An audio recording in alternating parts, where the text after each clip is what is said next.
कोई है यहाँ पे जिसको दुखी रहने में बड़ा मजा आता है? सबको खुश रहना अच्छा लगता है। खुश कैसे रहे? How to be happy all the time. हमेशा खुश कैसे रहे, ये पता है हमें। किसी स्कूल में इसके बारे में बात होती है, किसी कॉलेज में इसके बारे में बात होती है। खुश कैसे रहे? बेसिकली क्या होता है कि हम एक क्वेश्चन के साथ में ठहरते नहीं है, बड़ी जल्दी हम जवाब देने लग जाते हैं अपने अंदर ही। हम ऐसे एक्ट करने लग जाते हैं जैसे हमें पता है कि इससे बड़ी कोई प्रॉब्लम है लाइफ में। आपको जो चाहिए वो सब कुछ मिल जाए लेकिन खुशी ना मिले। दूसरी तरफ से आपको कुछ भी ना मिले लेकिन आप खुश रहो, क्या ज्यादा बड़ा है? फीलिंग्स बदलती रहती हैं। आज अच्छी फीलिंग्स हो रही हैं किसी इंसान के होने की वजह से, कल उसी के होने की वजह से बुरी फीलिंग्स होने लग जाएंगी कि किसी की नजर ना लग जाए। अरे भैया, इस दुनिया में पहले ही बहुत दुखी लोग हैं, अब और दुख नहीं चाहिए। ये बात हम समझते क्यों नहीं? लोगों को खुश होने में और अपनी खुशी को एक्सप्रेस करने में भी डर लगता है। हमारी आदत ऐसी बन गई है कि हमें सिर्फ प्रॉब्लम्स ही नजर आती है।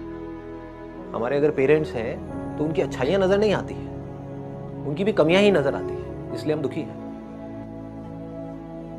सोसाइटी में जो कुछ गलत हो रहा है वो तो हमें नजर आता है, जो अच्छा हो रहा है वो हमें नजर नहीं आता है। मीडिया ने ऐसी कंडीशनिंग कर दी है हम सबकी, इतना नेगेटिव नेगेटिव नेगेटिव दिखा करके सबके लोगों में दिमाग में ऐसा कुछ बिठा दिया है कि सब कुछ ही गलत हो रहा है, सब तरफ कहीं भी कुछ अच्छा नहीं हो रहा है।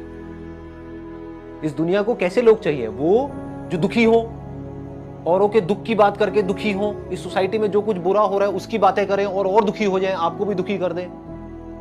खुद अपने पास्ट के बारे में बात करें, खुद अपनी बीमारियों के बारे में बात करें, खुद अपनी प्रॉब्लम्स के बारे में कचर कचर कचर कचर करते रहें 24 घंटे।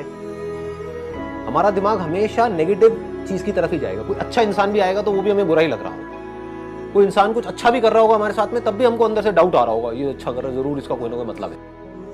ये सब थिंकिंग जो है वो गलत डायरेक्शन में चली गई है, जबकि अगर रियलिटी जो है वो उससे बहुत अलग है।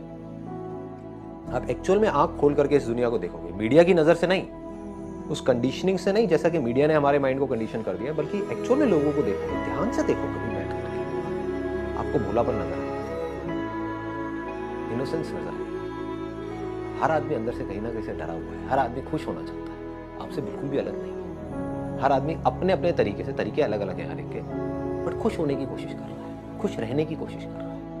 उसमें से कुछ लोग हैं जो अपने सर्कमस्टेंसेस की वजह से बेचारे बहुत ज्यादा दुखी हैं, जिस वजह से वो और लोगों को दुख दे रहे हैं। ऐसा नहीं उनको मजा आ रहा है दुख देने में। आप किसी जेल में भी जाओगे तो वहां पर भी जाकर के आप जब लोगों से बात करोगे तो कोई खुश नहीं होता ये सब करके, क्राइम करके। उनको भी रिग्रेट होता है, उनके अंदर भी दिल है। सब अपनी अपनी सिचुएशंस में उलझे हुए हैं, वहां से निकलने की कोशिश कर रहे हैं, खुश रहने की कोशिश कर रहे हैं, सब अपनी अपनी प्रॉब्लम्स को रिजॉल्व करने की कोशिश कर रहे हैं। सब भोले वाले हैं, कोई भी बुरा नहीं है। ये हमारी जो थिंकिंग है ना वो बुरी है। कभी आराम से रुक करके आपके घर में जो भी इंसान है, जिसको भी आप प्यार करते हो, मदर है, फादर है, वाइफ है, बच्चे हैं, उनको हक करो, देखो कैसी वाइब्स आएंगी अंदर से, कैसी फीलिंग आएगी। मुझे एक भी इंसान बुरा नजर नहीं आ रहा, मुझे कहीं बुराई नजर ही नहीं आ रही है। बताओ क्या बुराई है? Not even a single person. तो अब इसका सोल्यूशन क्या है? क्या हम हमेशा खुश कैसे रहें? बच्चों की तरह हंसे कैसे? यानी कि जब हंस रहे हो तो कोई दिखावा ना हो, अंदर फेस के ऊपर कोई स्ट्रेस ना हो, कोई टेंशन ना हो, मस्त हो, और वो मस्ती दिखेगी पूरी दुनिया को। That is infectious. कभी अपने पुराने फ्रेंड्स के साथ में मिले, कुछ देर के लिए उस स्टेट को एक्सपीरियंस किया, अपने भाई बहनों के साथ में बैठे, कुछ बातें याद करी, या कभी ऐसे ही कहीं पर बैठे हुए हो, फॉर एग्जाम्पल किसी हिल स्टेशन में गए हो और बैठ करके सनराइज देख रहे हो, एकदम से कुछ एक्सपीरियंस किया, लेकिन वो आया और गया, टिका नहीं। फिर आप उसको याद कर करके सोचते रहते हो अगले कुछ महीनों तक या कुछ सालों तक कि यार वहां पे कितने मजे किए थे। मतलब आप किसके बारे में सोच रहे हो? मुर्दा चीजों के बारे में सोच रहे हो। अभी जो है वो, उसके बारे में हमें कुछ नहीं पता। We should always focus on solution. हमेशा याद रखो, never make anything a theoretical concept. मतलब जो मैं कह रहा हूं उसको थियोरेटिकली मत समझो, हमेशा बार बार ये सोचो कि जो मैं बात बोल रहा हूं उसको जिंदगी में कैसे उतारा जा सकता है। ये श्योरिटी है मेरी तरफ से। दो तरीके हैं आपके पास जीने के। एक तो ये है कि अपने आप को इस पूरी दुनिया से अलग समझो, अपने आप को नेचर से अलग समझो, अपने आप को भगवान से अलग समझो, अपने आप को अपने बच्चों से अलग समझो, अपनी बीवी से अलग समझो, सबसे अलग समझते रहो। तो जितना आप अपने आप को अलग समझोगे औरों से, उतना ही दुखी रहोगे। एक है अपने आप को अलग समझना कोई काम करने के लिए, अपनी आप एक स्किल आइडेंटिफाई कर रहे हो जिससे कि आप वो काम कर सको, वहां से पैसा कमा सको और एक अच्छी लाइफ जी सको। मैं उसकी बात नहीं कर रहा। मतलब अलग का मतलब कि मैं उससे अलग हूं। फैक्ट को देखो, रियलिटी को देखो। जैसा ये सोसाइटी जी रही है, जैसा सोच रही है, जरूरी नहीं है वो सच हो। सच को देखो। सच ये है कि हम नेचर के साथ में जुड़े हुए हैं, हम कनेक्टेड हैं। जो पेड़ पौधे हैं हम उनके साथ में कनेक्टेड हैं। हम लोग नेचर के बने हुए हैं और आप नेचर से जितना ज्यादा कनेक्ट होते चले जाओगे उतना ही आप अच्छा फील करोगे। आज जो हम बुरा फील कर रहे हैं उसमें एक बहुत बड़ा रीजन ये भी है, बहुत बड़ा क्या बल्कि सबसे बड़ा रीजन यही है कि हम नेचर से डिस्कनेक्ट हो गए, नेचर से बहुत दूर है। But if you really want to live your life to the fullest, तो सबसे पहला स्टेप है नेचर से कनेक्ट होना। हर आदमी अपने आप को दुखियारा दिखाने में लगा हुआ है। उसको पता नहीं क्या मजा आ रहा है अपने आप को दुखियारा दिखाने में। तो जितना आप दुखी हो और अपने दुख के बारे में बात करोगे या औरों के दुख के बारे में सुनोगे, आपका दुख उतना ही बढ़ेगा, आपको दुख उतना ही और दिखेगा, अपनी लाइफ में भी औरों की लाइफ में भी। आप जितना कमियों को देखोगे उतनी कमियां आपको दिखेंगी। अपने बच्चों में सिर्फ कमियां नजर आएंगी। हर एक का अपना एक बेसिक नेचर है, हर आदमी अपने नेचर के हिसाब से चल रहा है। हम बीच में घुस करके बोलते हैं कि वो ऐसा क्यों कर रहा है, हम बीच में घुस करके उसके ऊपर ठप्पा लगा रहे हैं कि वो सही है वो गलत है, जबकि हमारे नेचर में भी कुछ चीजें सही हैं कुछ गलत है। कोई है इस दुनिया में जो कह सके कि मैं परफेक्ट हूं? फिर हमको क्या ये हक बनता है कि हम सामने वाले की तरफ जाकर के उंगली करें और बोले कि तू परफेक्ट क्यों नहीं है, जब हम खुद परफेक्ट नहीं है? तो हमारे खुद में कमियां हैं और हम सामने वाले की कमियां देख रहे हैं। हो सकता है उसमें जो अच्छाइयां हैं वो हमारे में कमियां हैं। इतनी सी बात हमको समझ नहीं आती है। हम सब जुड़े पड़े हैं। अगर मैं जो इस नेचर को देखने वाली हूं, इसको एक्सपीरियंस करने वाली हूं, अगर मैं नहीं हूं तो नेचर किस काम का है, ये धरती किस काम की है? लगाओ दिमाग। मतलब कि इस दुनिया को कोई एक्सपीरियंस करने वाला नहीं है तो दुनिया किसी काम की है क्या? यूनिवर्स तो है लेकिन उसमें लाइफ नहीं है, तो यूनिवर्स किस काम का? लाइफ है लेकिन यूनिवर्स नहीं है, लाइफ किस काम की?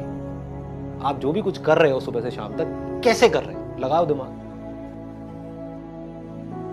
अपने नेचर के हिसाब से तो चल रहे हो, अपनी नेचर के बाहर आप कुछ भी कर रहे हो? नहीं कर रहे ना। ऐसे ही आपकी जो थिंकिंग है, ये दो लेवल है। एक है आपकी बॉडी के लेवल पे जो कुछ भी हो रहा है वो हो रहा है आपके नेचर के हिसाब से। दूसरा, जो माइंड के लेवल पे जो भी गड़बड़ हो रही है वो क्यों हो रही है? किसी की थिंकिंग इतनी खराब क्यों है कि वो किसी को मार रहा है, उसको दर्द नहीं हो रहा है? वो थिंकिंग कैसे बनी? लगाओ दिमाग। थिंकिंग बनती कैसे है? लाइफ होनी चाहिए बच्चों के अंदर, जिंदा होने चाहिए। मुर्दा लोग किसको चाहिए? ऐसी मरे हुए अगर जिंदगी जी भी ली तो करा क्या, किया क्या? नहीं भी जीते तो फर्क क्या पड़ जाता है? इसको कहते हैं रिस्पॉन्सिबिलिटी। नहीं तो हम क्या गलती करते हैं, सारी की सारी जो रिस्पॉन्सिबिलिटी है वो उठा करके किसी और के ऊपर डालती है। अपने ऊपर तो कभी देखते ही नहीं है, देखते ही नहीं हमारे अंदर क्या क्या गंदगी है। हो सकता है किसी बंदे ने, किसी क्रिमिनल ने कुछ गलत काम किया बाहर से, कभी हमने अपने माइंड के अंदर झांक करके देखा क्या कि हम अपने माइंड के अंदर कितने गलत काम करते हैं? शर्म आई कि अपनी शक्ल शीशे में देखने में? ये झूठ नहीं है, सच है।